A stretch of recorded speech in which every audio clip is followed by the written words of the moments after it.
A child exploitation ring. For 8 months, we have watched a corrupt judicial system ignore child exploitation warnings, documented safety threats, and requested help again and again. Since the day we filed our complaint, the court has refused to acknowledge the danger, even when we filed an emergency motion detailing imminent harm. That emergency motion was dismissed on Cinco de Mayo, continuing a pattern we've seen since the beginning. Filings timed with holidays, symbolic dates, and even my school schedule. We put the court on notice when we filed our complaint in September 2025 that we were being denied access to an FBI agent. Recently, we notified the court that the Department of Justice has not responded to a single email. We documented that the Equal Employment Opportunity Commission and the Illinois Department of Human Rights have participated in the harm, blocked my mom from uploading evidence, refusing to answer questions, and ignoring safety concerns. We reported that the Illinois Department of Human Services refused to report our safety concerns and that employees there also participated in the harm. We documented money stolen from my mom's Vanguard account with management explanations that do not add up. And this list goes on. All of it documented in previous videos. For 8 months, the docket has sat with delays. The court has avoided the substance, and the harm around us has intensified and continued. On November 26, 2025, the day before Thanksgiving, the court denied our fee waiver, denied our attorney request, denied our reassignment request, dismissed our entire complaint, dismissed all our motions, criticized our filings, warned my mom that she cannot represent me, ordered us to pay $405, ordered us to rewrite our entire case, threatened termination if we didn't comply. This was a full reset of our case. On November 28, 2025, we filed our second amended complaint for declaratory, injunctive, and legislative relief.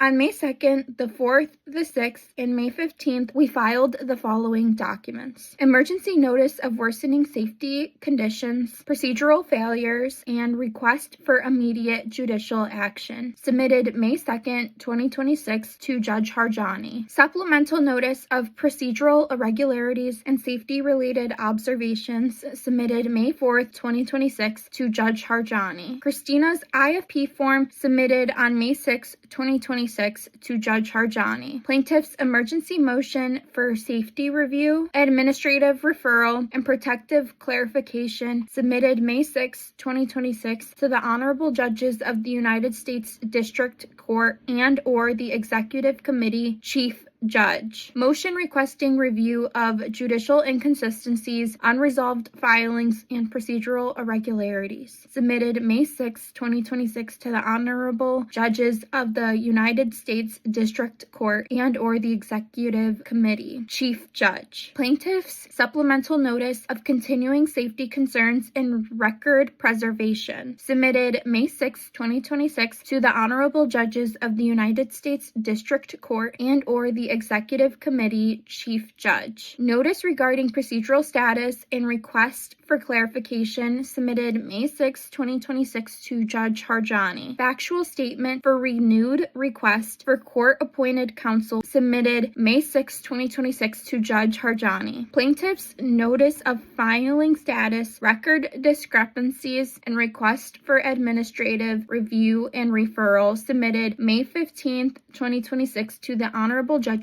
of the United States District Court and/or the Executive Committee Chief Judge. Notice of missing Exhibit A, altered filing status, and 5-month delay in docketing the second amended complaint, submitted May 15, 2026 to the Honorable Judges of the United States District Court and/or the Executive Committee Chief Judge. Key issues. In regards to the filings that were submitted on May 6, 2026, plaintiffs respectfully submit this notice on May 15, 2026. Plaintiff's notice of filing status, record discrepancies, and request for administrative review and referral. To document the status of several filings submitted to the court. To identify discrepancies in the return of file stamped copies, and to ensure that the Chief Judge, the Executive Committee, and all assigned judges are aware of outstanding safety-related submissions requiring administrative attention. information. All filings dated May 6, 2026 were stamped received May 5th, 2026. This indicates receipt one day before the documents were created, signed, or submitted. Several filings were received but not file stamped. This includes filings addressed to Magistrate Judge Harjani. Several filings were file stamped but not acknowledged. This includes filings addressed to the Chief Judge and all judges. None of the filings have been documented or addressed, despite containing safety-related information. All filings included safety critical content, including references to individuals previously identified as survivors of child exploitation related harm. Plaintiffs have repeatedly requested administrative review. These requests remain unaddressed. The safety related issues documented in these filings constitute ongoing emergencies. Plaintiffs have repeatedly identified individuals affected by child exploitation related harm, including one of the plaintiffs, and have documented continuing safety concerns requiring timely administrative attention. Plaintiffs respectfully request administrative review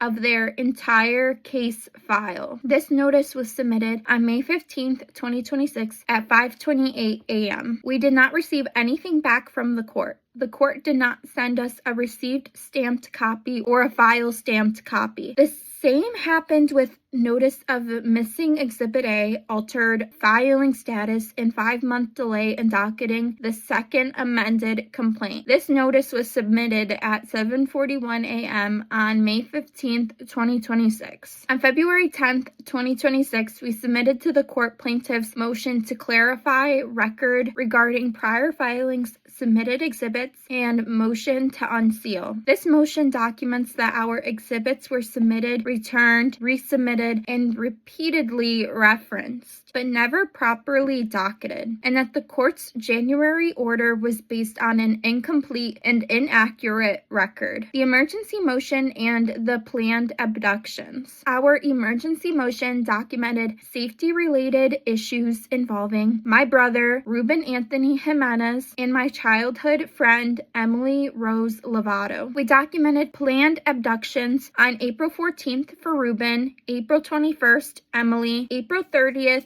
Ruben, May 8th, Emily. These dates formed a pattern leading up to Mother's Day. These dates weren't random. They formed a symbolic holiday pattern, building toward Mother's Day the same way other events in our timeline have aligned with birthdays and major dates. We also want to point out that my brother was only 7 years old when he was exploited, and the first planned abduction of my brother was set for April 14th, 2026. This was set for 2 days after my mom's birthday. Notice how the court correlated the numbers 7 and 14. Joint initial status report due July 7th. Age of when my brother was exploited. Status hearing July 14th. 14 being the day of a planned abduction. July is my brother's birthday month. The judicial system is well aware of the planned abductions for me, my mom, my grandparents on my mom's side, my brother Ruben, and my childhood friend Emily. The delay in the court system was because they are hoping to silence us so this won't get out. The docket tells the story and it exposes all the judges. On April 30th,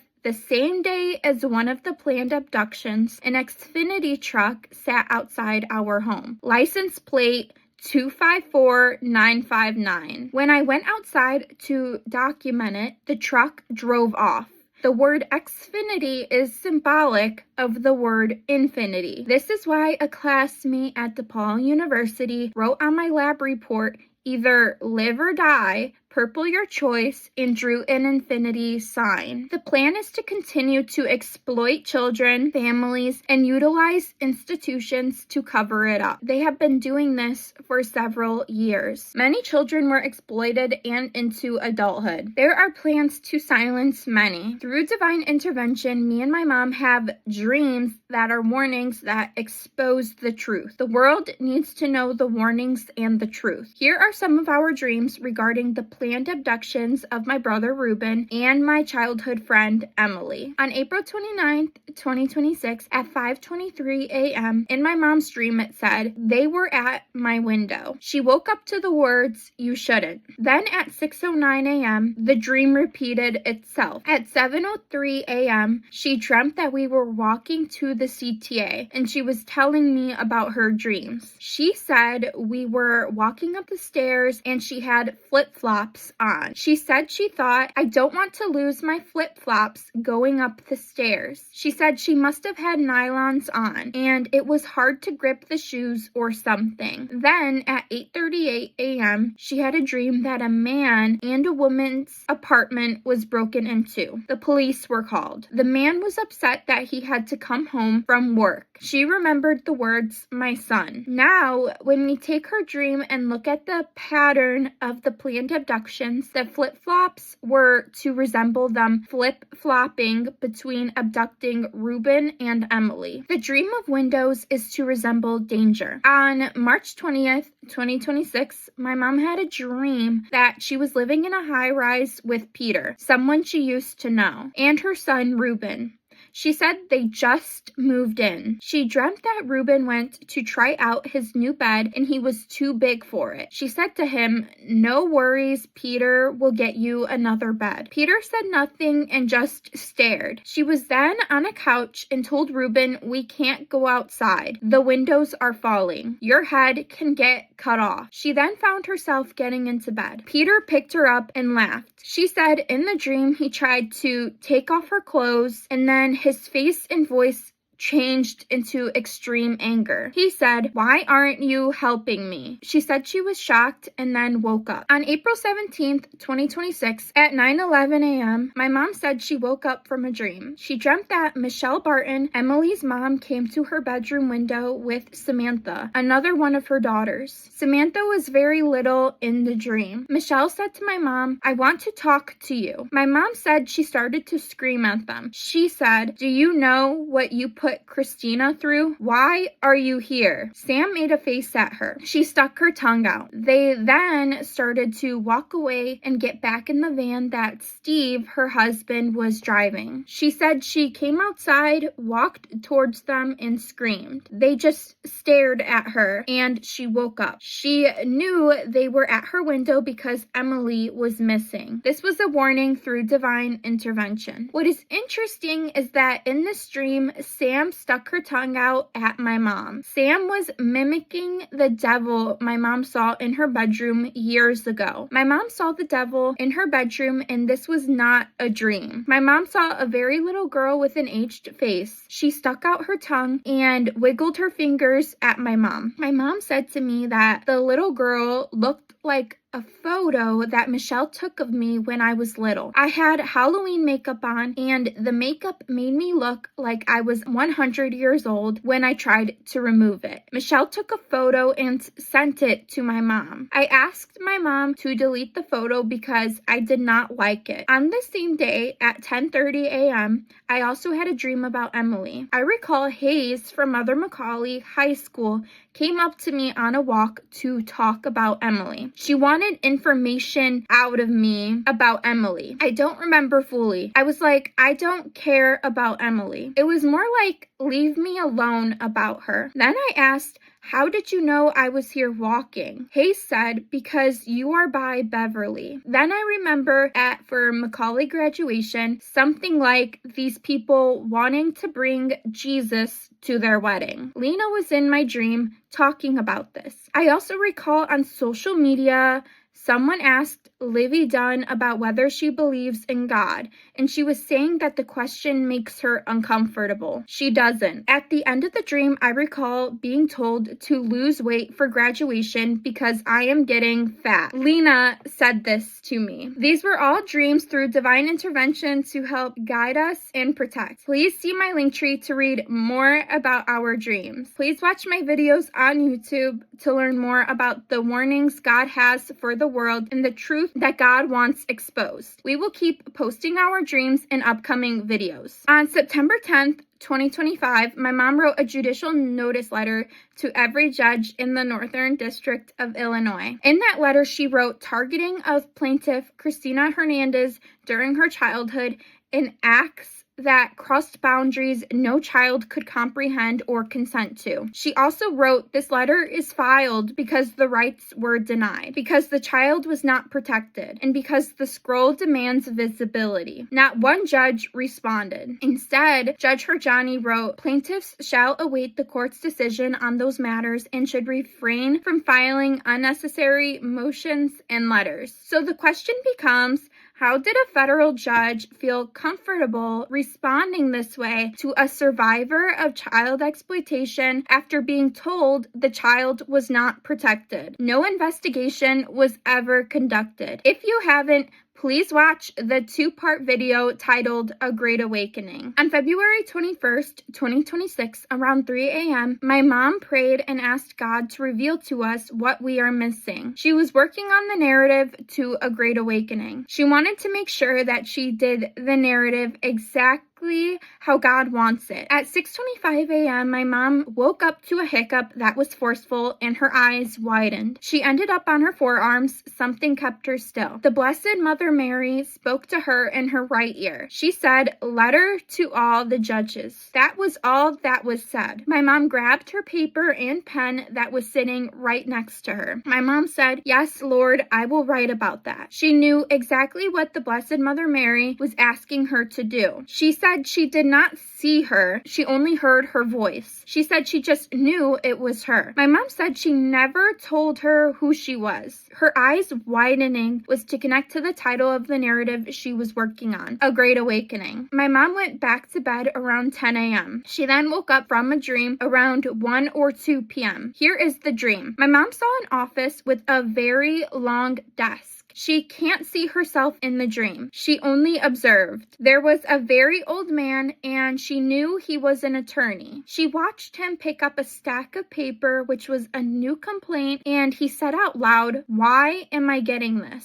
A voice said out loud, God will never give you anything you can't handle. My mom said she knew that it was God's voice talking to her in her dream. She then woke up. I told my mom that the night before I went to bed, I prayed to God and said, this is a lot, but I know you wouldn't give us anything we can't handle. God responded to me in my mom's dream. That same day, we ended up leaving the house and we ate at the mall. My mom wasn't feeling well. She told me that when we get home, she may go to bed. When we got home, surprisingly, my mom felt better, so she decided to work on A Great Awakening narrative. She opened the letter to all the judges to write about it, as the Blessed Mother told her to do at 6:25 a.m. that day. When she looked at the time when she opened the letter to work on the narrative, it was 6:25 p.m. So she was told about the letter at 6:25 a.m. and she started to work on the narrative regarding the letter at 6:25 p.m. My mom heard the voice of the Blessed Mother Mary in person and the voice of God in a dream all on the same day. The Lord and the Blessed Mother Mary continue to guide and protect us. Several family members are responsible for starting a child exploitation ring. Me and my mom had no clue. My mom ceased contact with my dad when we were very little.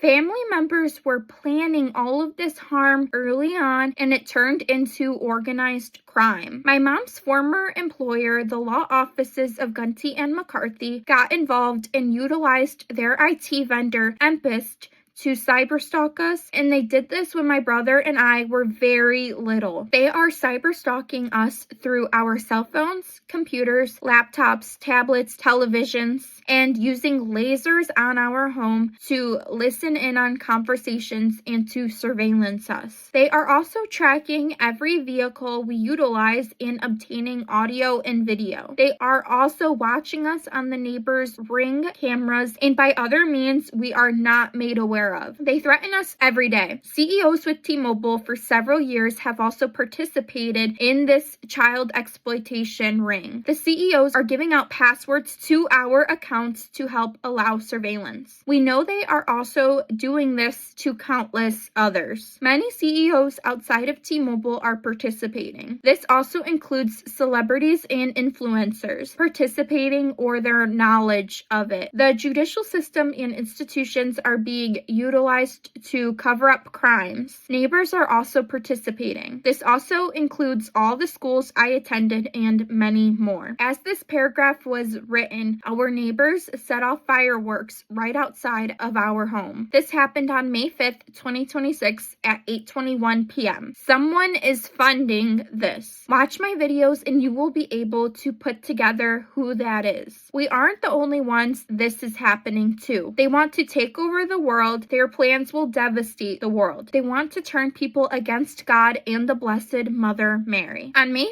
1st, 2026, my mom dreamt of a school bus, children, and a school. The message was they want to get rid of the Blessed Mother. On April 19th, 2026, my mom had a dream that her dad was sitting on a bench in the park and Mike, her brother, and a friend of his were there. She was telling her dad what Mike has been doing and Mike denied it. She looked at Mike's friend and asked, "Are you Bill Gates?" His friend said no, and she said, "What is your name?" He said his name is Perry. Perry had long hair. Some of it looked chopped. Perry denied Mike's involvement. Then Mike kissed Perry. Then she said to her dad, "See, birds of a feather flock together." Then she woke up. On May 1st, 2026, my mom had a second dream. She dreamt of the date September 15th. She watched a train going fast. She knew what was going to happen. The train derailed. She was not on the train. She was watching it up close. She then finds herself in a hotel. It is white inside, huge, and very nice. She's traveling fast through the hallways. She's not walking or running. As she is going, she can hear news reports. There were many, one after the other. It was bits and pieces from many reporters. There was music. She had never heard this music before. It was women singing, but she didn't know what they were saying. She liked it a lot and was very happy. She came across a room where two people were standing. She goes in and sees many people eating. To her right, she sees 4th of July dresses and outfits. They were so nice, she had to go look at it up close. One of the outfits had a blue top, and then she woke up. My mom looked up online what trains were speeding and derailed on September 15th. She came across the Newark Bay train wreck, September 15th, 1958. Here is the link to the article. The article also mentions an illegal lottery. There are bets being made on our safety. Divine Intervention referenced the September 15th train derailment for a reason. The names of celebrities in our dreams are not random. The dreams are again through divine intervention, and our dreams expose the truth. The plan is to turn people away from God and to dominate the world, which will cause mass destruction. They want to be able to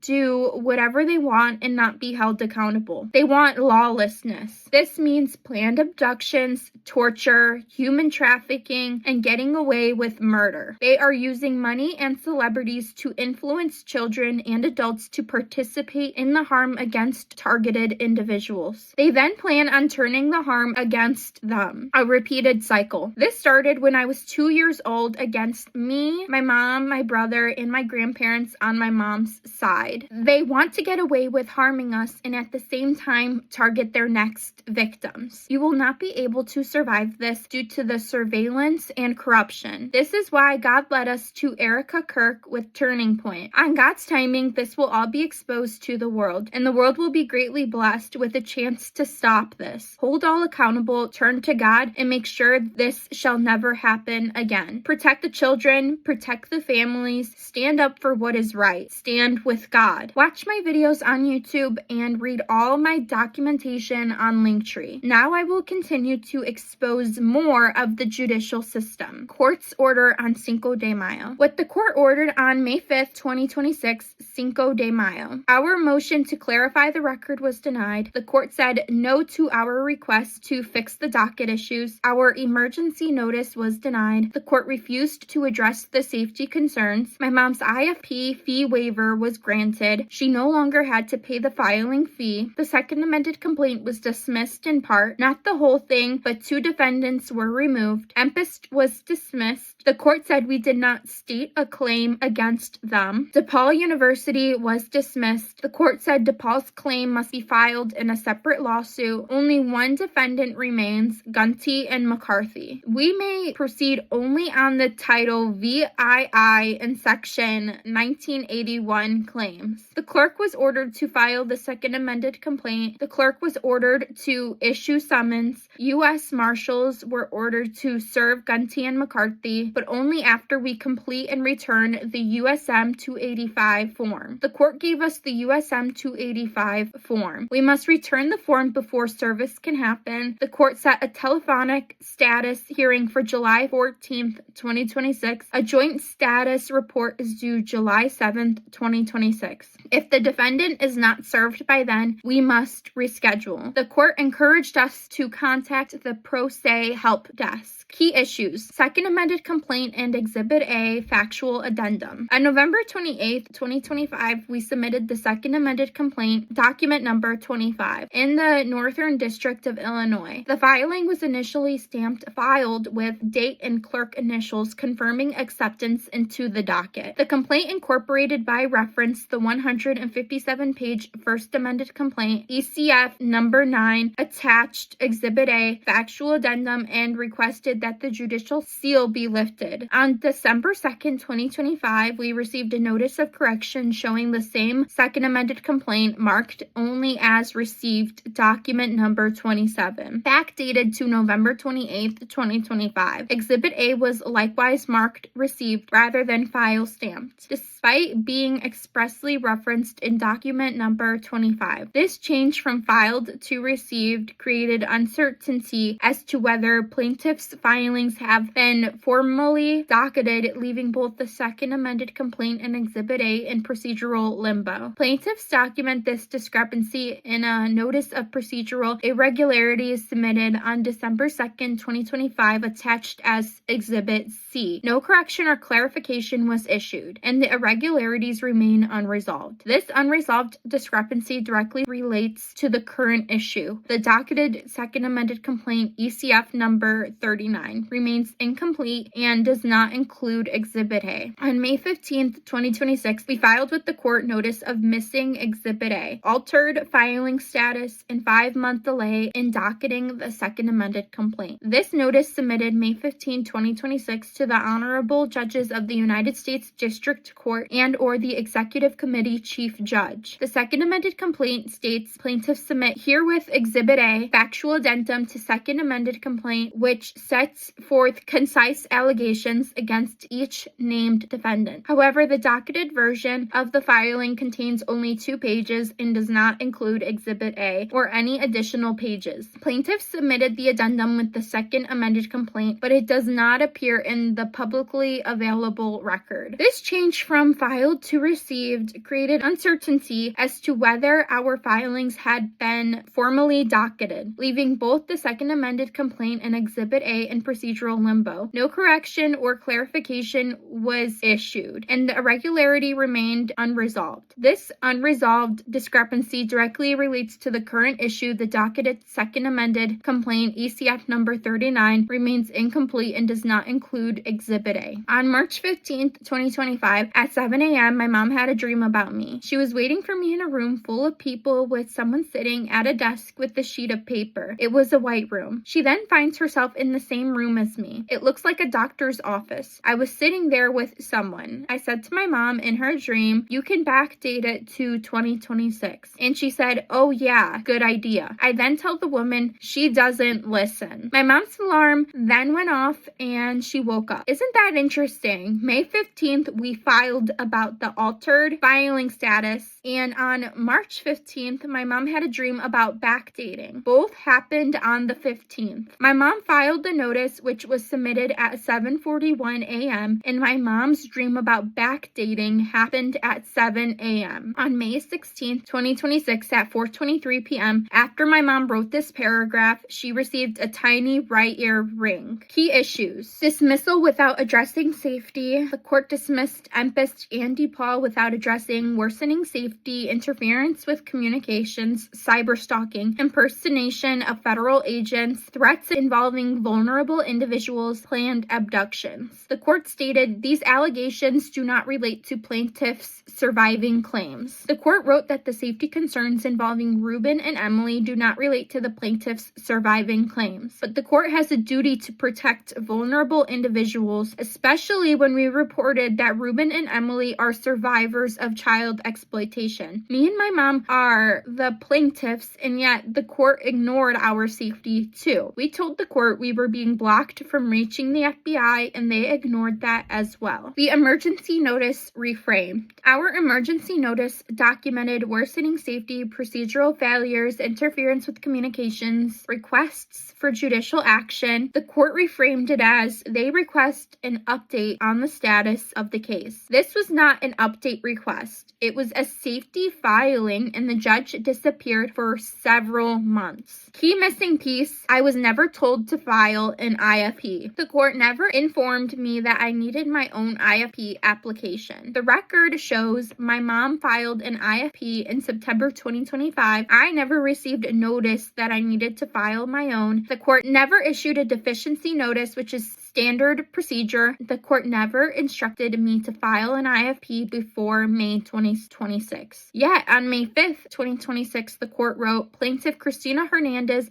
has not filed an application to appear in forma pauperis. This is true, but we were never told I needed one. We filed my IFP immediately once we learned it was required. The court dismissed defendants while I was not properly before the court. Because I had no IFP on file, I was not properly before the court. I could not request counsel. I could not proceed on my claims. I could not participate in the case. Yet, the court dismissed DePaul, dismissed Empist, dismissed safety filings, dismissed procedural filings, all before I had standing. This is a procedural contradiction. We requested attorney representation early, September 5th, 2025, and the court denied it. So the court denied counsel early, then fast-tracked the case while we were unrepresented and while I was not properly before the court. The court is now fast-tracking the case toward July dismissal. This creates a procedural funnel. Narrow the case, accelerate the schedule, push toward dismissal in July. All while I had no IFP, we had no counsel, we had no guidance, filings were missing, filings were misstamped, filings were not docketed, safety issues were ignored. Environmental harassment. We documented vandalism,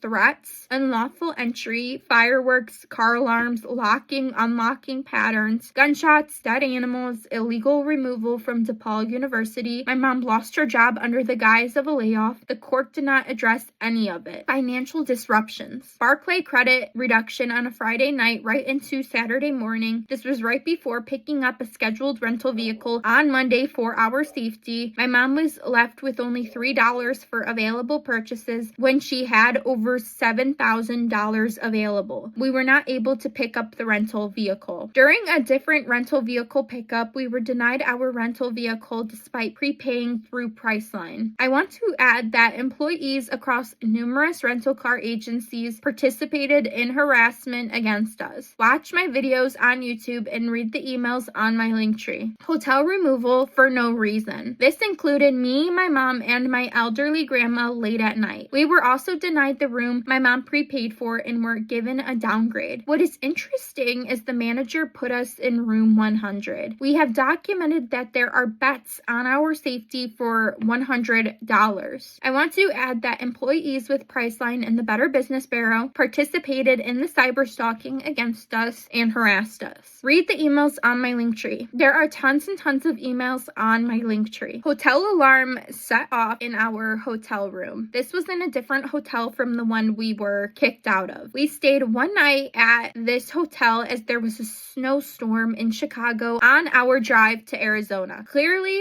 through cyber stalking, they knew where we were at, and the employees at the hotel participated in harassment. Those emails are on my Linktree. Vanguard ledger discrepancies. My mom noticed $200 missing from her account. Their explanations of how that happened do not make sense. The court did not address any of it. The court did not care. Accessibility discrepancies. The court stated the first amended complaint was not filed under seal, but no attorney contacted us, no agency contacted us, no media outlet contacted us. The document did not appear publicly accessible. It was procedurally present but functionally hidden. The complaint and filings were hidden because it exposes a crime. Channel 7 News, Newsmax, and coordinated targeting originating in Chicago, Illinois, familial misconduct, institutional amplification, and documented exploitation requiring national attention. When my mom tried to call the Channel 7 News to report our situation, the man told us we have too much of a story to tell, and when my mom said we can narrow it down, he said no and hung up the phone. My mom had him on speakerphone, and I am a witness to this conversation. On September 18th, 2025 at 11:06 a.m., my mom contacted Newsmax online and wrote about what was happening to me at DePaul University. She received an email that said, "Thank you for contacting Newsmax customer service. A customer service representative will contact you shortly." No one from Newsmax ever contacted my mom. On September 10th, 2025, we filed a letter with the court. In the letter, we wrote that we submit this summary to document the coordinated misconduct of 3 named defendants: DePaul University, Gunty and McCarthy, and Empus, whose actions reflect a sustained pattern of retaliation, digital interference, and evidentiary compromise rooted in familial targeting and escalating into documented child exploitation. This misconduct is anchored in Chicago, Illinois, where all 3 entities operate and where the federal action is now being pursued. Together, these entities have amplified a pattern of child exploitation, intergenerational targeting, and procedural sabotage, now documented in a living legal scroll designed to force accountability and legislative reform under Christina's law. The misconduct reflects a deliberate cover-up coordinated across institutional actors and demands national attention and federal intervention. Plaintiffs have explicitly requested that all filings and case number remain unsealed and publicly accessible. We urge the public, media, and advocacy networks to take notice. The complaint is available for review on the public docket and reflects a living record of harm, escalation, and survivor-led resistance. We filed our original complaint on September 5th, 2025. Since then, we have not received one phone call, no media outlet or newspapers contacted us, not one letter. Yet the court states that the complaint is accessible to the public. That's why God and the Blessed Mother guided us to Erica Kirk. The lives and rights of the people are at stake. We are in a crisis. On March 18th, 2026 at 5:53 a.m., my mom dreamt of Justin Bieber and Hailey Bieber. Hailey seemed unhappy. My mom dreamt of the CTA. They were on it. Hailey kept getting up and away from Justin. She seems to have a lot of issues with Justin jealousy. She had jeans on and a crop top. In my mom's dream, Hailey saw her and avoided her. My mom then dreamt of a mass starting in the basement of a church. There were white folding chairs. Hailey came to church late. It seems there were 2 females surrounding her, but she couldn't see their faces. She seemed selfish and didn't seem to care. She did not see Justin at church. She remembers the word baby in the dream. She even wondered if a baby was coming to our house. The priest opened the Bible and said mass destruction, and she woke up to her dad opening up the front door to our house. During the mass, my mom found herself sitting alone, like the last folding chair in its own row, observing. Hours before my mom went to bed, she prayed and asked God what were the words he wanted her to use to describe what they want to do to the world. The words are mass destruction. Internal contradictions within the court. Contradictions included regarding the no seal we documented on our complaint. Not sealed versus inaccessible. Acknowledging misfilings but calling them moot. Acknowledging safety allegations but refusing to address them. Dishonesty within the court system. Impact on the litigant. The court's procedural irregularities had a direct and harmful impact on us as the plaintiffs. The delays, contradictions, and omissions created delays that stalled the case for almost a year and left us without clarity or protection, confusion about what filings were received, processed, or considered, uncertainty about deadlines, next steps, and the status of our own safety filings, inability to litigate fully because key evidence was misfiled, reframed, or ignored, barriers to external review because the first amended complaint functioned as inaccessible for 8 months, unaddressed safety concerns including impersonation, surveillance, and interference with communications, judicial misconduct leading to months of increased instability, and unforeseen costs including the financial burden of securing rental vehicles and other measures we took to protect ourselves, psychological strain caused by the court's refusal to acknowledge or address documented danger, procedural disadvantage because the court advanced the case while leaving critical issues unresolved, institutional isolation because we reported being blocked from reaching the FBI and the court ignored it. These issues collectively impaired our ability to participate in the litigation, protect ourselves, and seek external assistance. Systemic harm. Taken together, court failures, agency failures, communication interference, cyberstalking, safety threats, procedural contradictions, institutional breakdown, vulnerable individuals at risk, no protection. This is systemic harm. Now, let's go back and review some of the earlier court docket filings. The Court and the Equal Employment Opportunity Commission, EEOC, correlated harassment. On December 23rd, 2025, we filed plaintiff's motion for extension of time. In the motion, we wrote, given this irregularity, the intervening Christmas holiday, and the court's schedule, plaintiffs respectfully request a 14-day extension beyond the December 26, 2025 deadline to January 9th, 2026 to allow the court time to rule on the pending motions before requiring payment of the filing fee or further amendment. I want to point out that this motion was court-stamped received on December 23rd, 2025. However, we did not receive a copy of the actual filing from the clerk until December 31st, 2025 at 9:49 a.m. The actual email from the court was at 10:19 a.m. on December 31st, 2025. That is 8 days later. Would you like to know why? On December 31st, 2025 at 10:26 a.m., my mom received an email from the EEOC. This was 7 minutes after the court did an electronic filing of our motion that was 8 days late. The Equal Employment Opportunity Commission, EEOC, has issued a final decision regarding EEOC charge number, which can be found in the document titled Determination and Notice of Rights in the EEOC public portal. This email, as well as the Determination and Notice of Rights, is official notice that the EEOC has dismissed the above referenced EEOC charge and that the charging party has the right to sue the respondents on this case in court within 90 days of receipt of this notice. Yes, both the court and the EEOC correlated. Read the emails on my link tree with EEOC and IDHR. All institutions need to be investigated. All are participating in the cover-up of this very serious crime. You will find that the EEOC and IDHR avoided my mom for months and wouldn't answer any of her questions. They participated in cyberstalking and harassment. She complained of being blocked access to the public portal to upload evidence and no one will respond. She complained of numerous issues. My mom sent emails almost every day and they continued to avoid her. She repeatedly asked who the investigator is on her case and she was met with silence. Motion to preserve jury trial rights and memorialize coordinated suppression via digital interference. On September 15, 2025, we filed a formal jury trial demand and a motion to preserve jury trial rights. This filing addressed documented child exploitation, institutional retaliation, and coordinated suppression. It asserted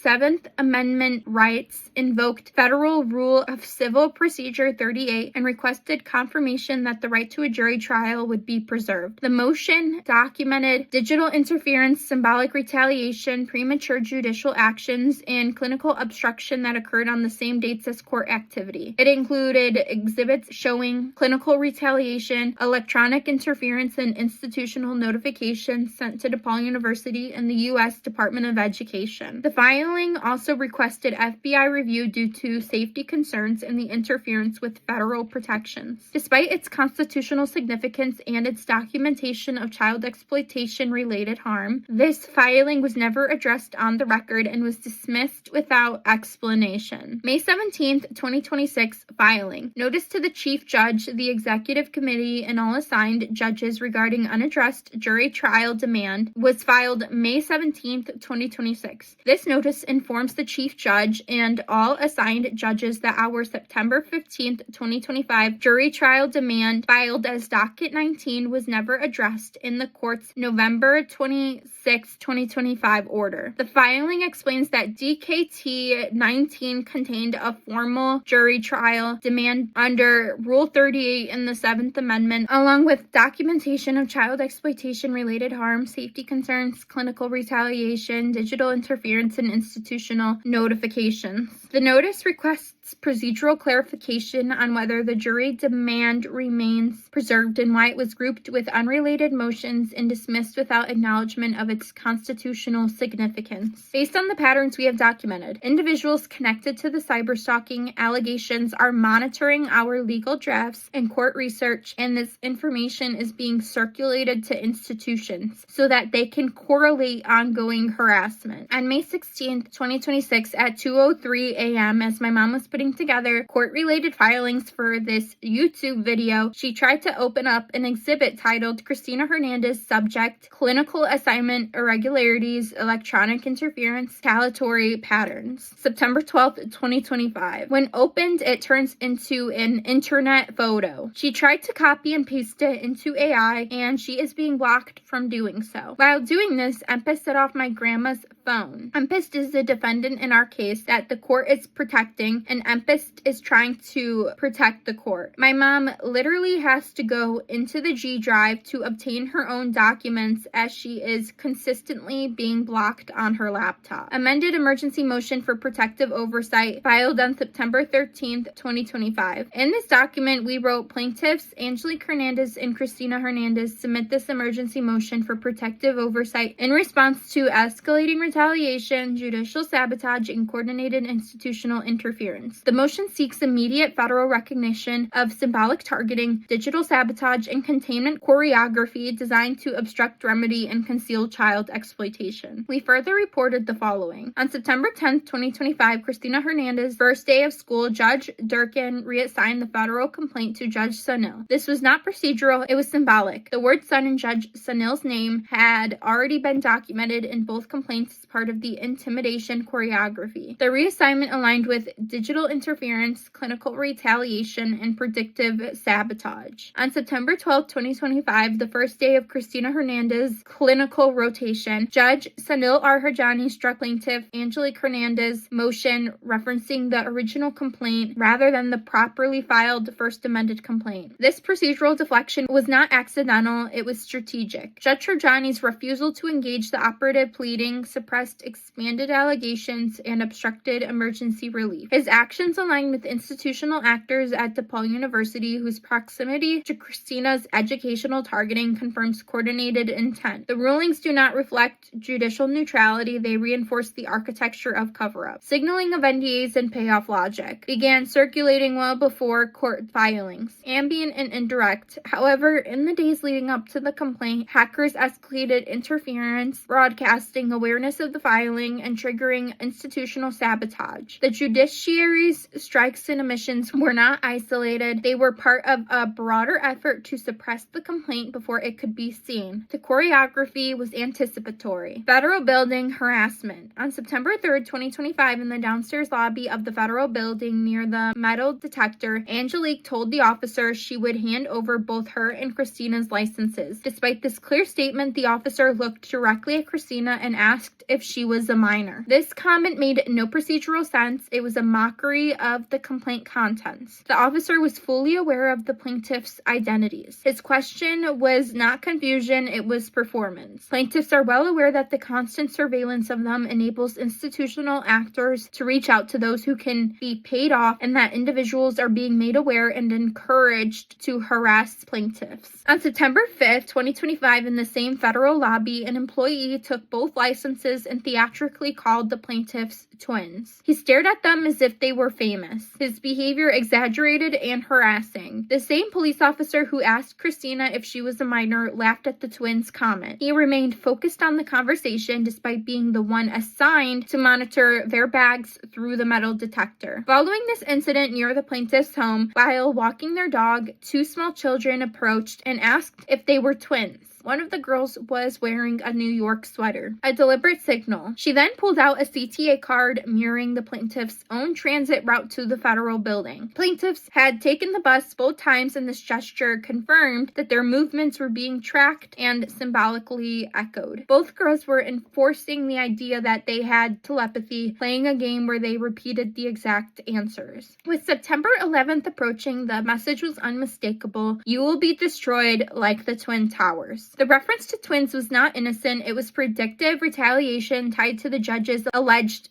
NDA and bribe acceptance. These girls were older than the age Christina was when she was first exploited. Their presence symbolized grooming, suggesting they had been put up to this task. One of the girls called the plaintiff's dog a pig, a term loaded with meaning. In this context, pig symbolized how easily law enforcement and judicial actors were paid off to conceal child exploitation. The insult was not about the dog, it was about the system. Symbolic digital targeting. On Christina Hernandez's first day of school, the desktop background image was turned upside down, a symbolic act of digital interference. This is not a random glitch, it was a signal. It suggested that Christina's world was about to be turned upside down, not by chance but by design. Within hours, Judge Durkin reassigned the complaint to Judge Sunil, initiating judicial sabotage. Hackers' signals later confirmed that both judges had allegedly accepted bribe money and signed NDAs. The upside-down image was not just symbolic, it was predictive. Plaintiffs' electronics were manipulated, broadcasting signals that the judges were enticed with money, promised vacations, expensive cars, and material rewards. These signals were not metaphorical, they were explicit. They confirmed that judicial actors were being incentivized to obstruct remedy and suppress the complaint. On Christina Hernandez's first day of clinicals at Northwestern Hospital, she and the other nursing students were dismissed after 2 hours of sitting and doing nothing. The clinical instructor disappeared for most of the session, briefly reappearing before vanishing again. There was no instruction, no engagement, and no explanation. Plaintiffs immediately recognized this as retaliation targeting Christina and emailed DePaul University to document the incident. The dismissal was not merely disruptive, it was strategically harmful. Nursing students are required to meet a minimum number of clinical hours to remain in compliance with state licensing standards. By cutting the session short and offering no instruction, DePaul University jeopardized not only Christina's standing but the integrity of the entire cohort's clinical compliance. Plaintiffs now demand clarity. How will DePaul University notify the state of Illinois about what occurred during clinicals on September 12, 2025? Will the university acknowledge that students were dismissed after 2 hours of inactivity, with the clinical instructor absent for most of the session? Will the state be informed that this disruption was not logistical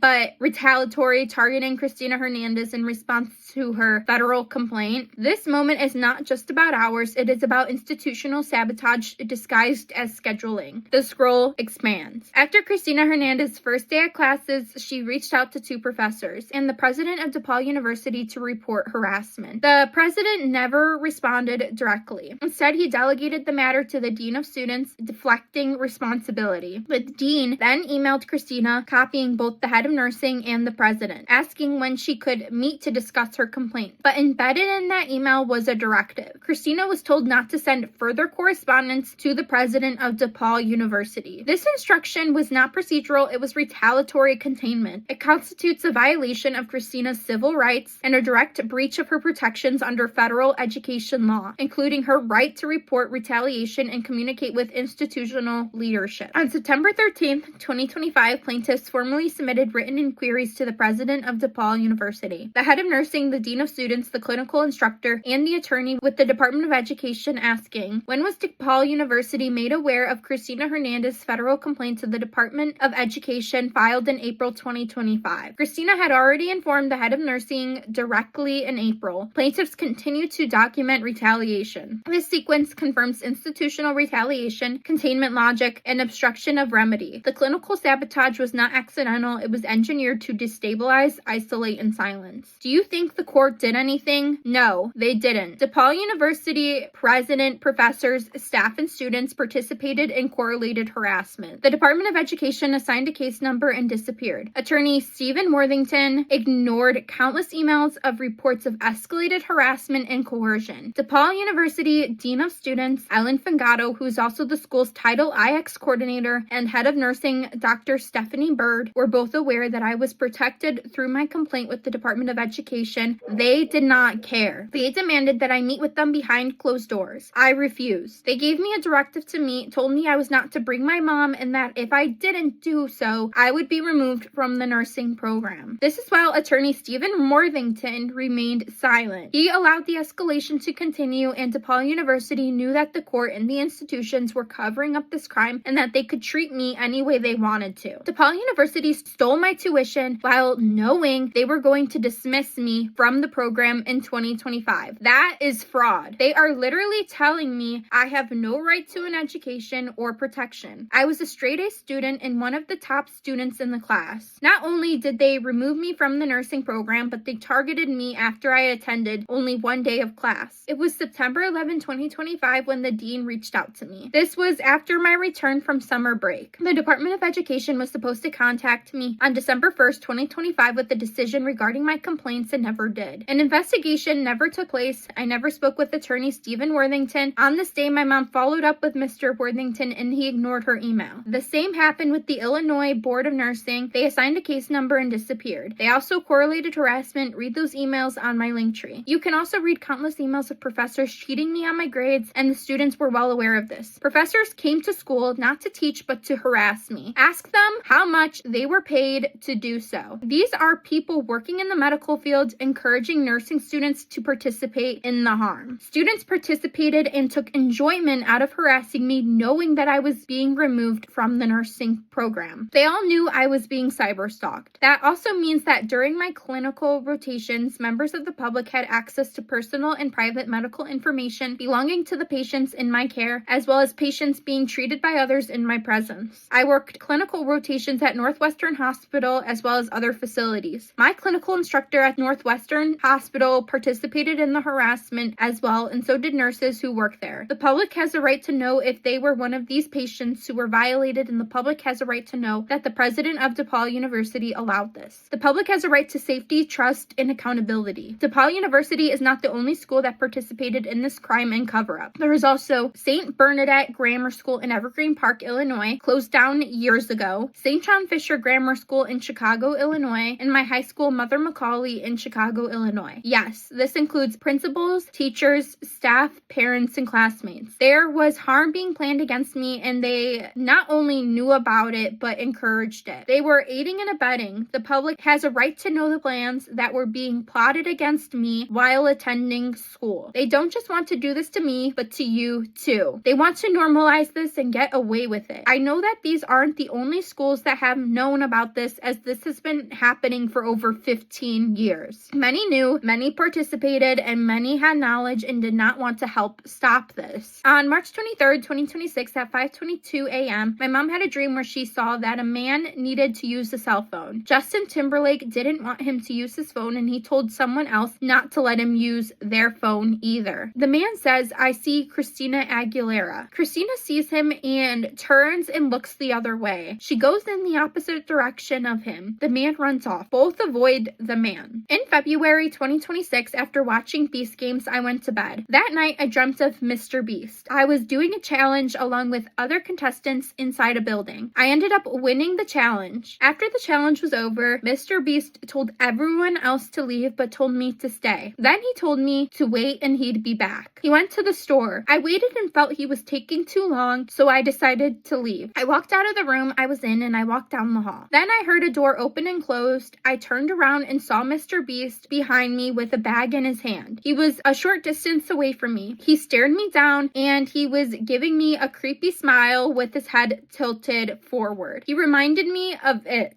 In my dream, I felt he wanted to kill me. Then I woke up. On May 1st, 2026, my mom dreamt she was in a washroom. The door wasn't open and then it was open. Nick Mariano, the contestant from Mr. Beast Games, came into the doorway of the washroom out of nowhere and stated, "I seen you naked." He laughed. She responded, "I didn't know." Lupe, a former coworker of my mom, then said to her, "Everyone can see you." He laughs. Something is wrong between the toilet area and bathtub. When you flush the toilet, the tub starts to fill up with milk. My mom remembers hearing her brother's name, Raymond. She's then at the CTA where there are lots of people. She gets off the train and gets into line with everyone else to leave. Rob, a former coworker of hers, stares at her and says something like, "Oh, you're leaving with him and going that way?" She goes through a door with Lupe.